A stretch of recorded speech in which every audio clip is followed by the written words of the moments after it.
Labvakar!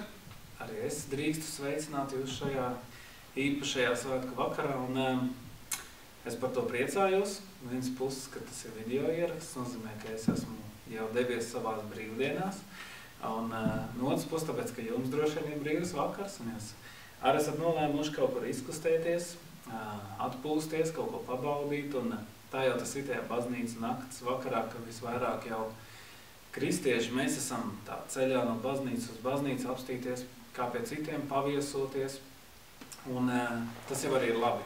Tas jau arī ir labi brīvdienās, brīvā laikā, un es nezinu, ar kādām domām jūs varbūt ejiet riņķī paskatīties vai iepazīties ar citām draudzēm, vai vienkārši pabaudīt vakaru, pastaigu vakarā, un satikt jaunus cilvēkus, varbūt tās gūt kādas pozitīvas, priecīgas emocijas, un man ir prieks, ka es varu jūs sveicināt arī šeit Pāvila baznīcā.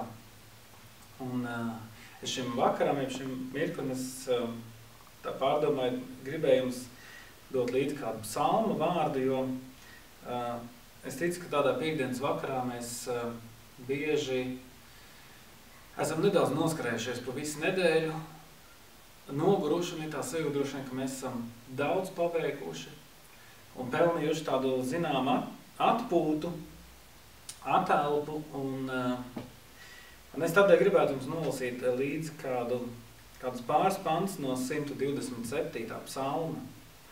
Tā ir salma un dziesma, un viņš tur saka tā: ja tas kungs namu neuzceļ, tad darbojas velti, kas gar to strādā. Un ja tas kungs pilsētu neapsargā, tad velti sargs ir nomodā. Ir velti, ka jūs agri ceļaties un vēlu paliekat nomodā un ēdat savu maizi ar rūpēm, ja saviem mīļajiem viņš to bagātīgi dod miegā.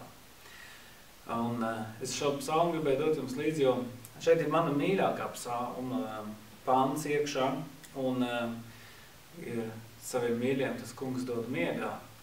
Un to es vienmēr lietoju, kad aizbildu no savai sievai, kāpēc es aizguļos, ja negribu vēl celties augšā. Bet patiesība ir tā, ka droši vien 5 dienas nedēļā, vai varbūt pat vairāk kādu no mums mēs strādājam, cīnamies, cenšamies, un es nezinu, kā tādā piekdienas vakarā ir tā sajūta, vai ir bijusi tā nedēļa tā vērta, vai ir izdevies visu, ko gribējās, vai mēs to namu esam cēluši, un vai mēs esam sargājuši visu, kas mums ir no tā, kas viss varbūt var apdraudēt. Bet es gribu šajā vakarā novēlēt jums vienkārši, ka jūs arī šajā vakarā ne tikai baudat un priecājaties, bet varbūt tās ejiet arī no draudzes uz draudzi, apciemojot, lūkojoties ar tādu skatu, cik labi, cik daudz ir tas, ko tas kungs šai ceļ. Jūs noteikti katrā draudzē sastopat aktīvus cilvēkus, kas kaut ko dara un darbojās, bet Dievs ir patiesībā tas, kas mūsu sirdīs dod to vēlmi, to gribu, to spēku, to darīt, un patiesībā viņš jau ir tas, kurš ceļ. Un es zinu, ka ir tāda brīža, kad varbūt mums ir arī bail par mūsu nākotni, mūsu ģimenes nākotni, mūsu baznīcas nākotni vai draudzes nākotni.